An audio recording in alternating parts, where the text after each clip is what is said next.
From Afghanistan, ladies and gentlemen.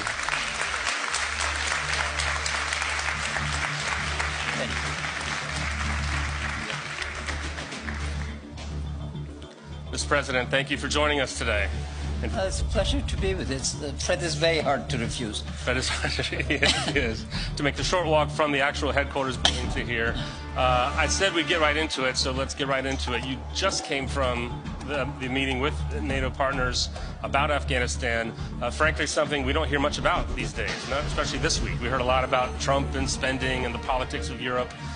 It wasn't always like that. The last few summits, there has been a lot more talk about whether to continue the war, whether to continue funding the war, how much of a commitment there would be to Afghanistan. So how about you start off by give us your download, fresh from the meeting, of what went on in that room today. Well, thank you for having me. Afghanistan is a subject of consensus. It's not a subject of dissent. There was uniform support across the board. Support will be extended to 2024. The peace initiative, the unilateral ceasefire reciprocated for 3 days in Taliban is welcome. Reform efforts, the security sector is being transformed completely. The efforts against corruption in the regional cooperation. So I'm delighted to say that contrary to the past, where there was question of a diff dialogue between Afghans and the international community, now it's a real dialogue, it's a constructive dialogue. The efforts are based on mutual trust.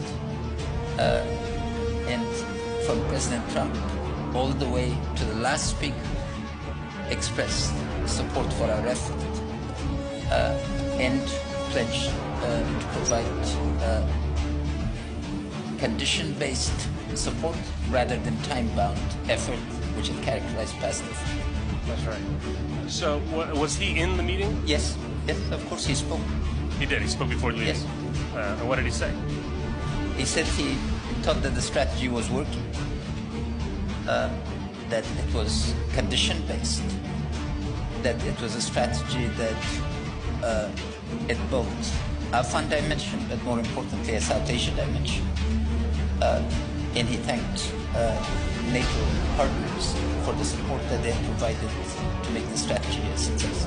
So there's a bit of a fear, I think, by some in this room and some back in Washington that Trump, being Trump, may one day snap his fingers and pull the United States out of Afghanistan. That he's campaigned and said publicly he wants troops to come home from places like Afghanistan, and Syria, and Iraq, and Germany, and South Korea. Do you have any sense of that? Has he ever expressed that to you? I think that was before he talked to me. Oh. We've built an excellent relationship. You made him a believer?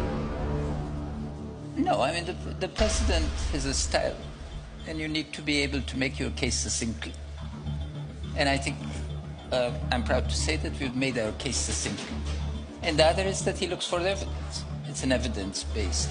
But this strategy on Afghanistan has been thoroughly prepared. Well, let's talk about the evidence. So in the past year, we've had, I see two different headlines that come out of Afghanistan when it comes to the security situation in the war. On the one hand is this peace movement and the efforts that you have boldly taken on as a real personal mission, it seems. But at the same time, there are bombings in Kabul. I was in Kabul for one of these bombings, General Votel in January. Jalalabad, I think, just this week, that continue.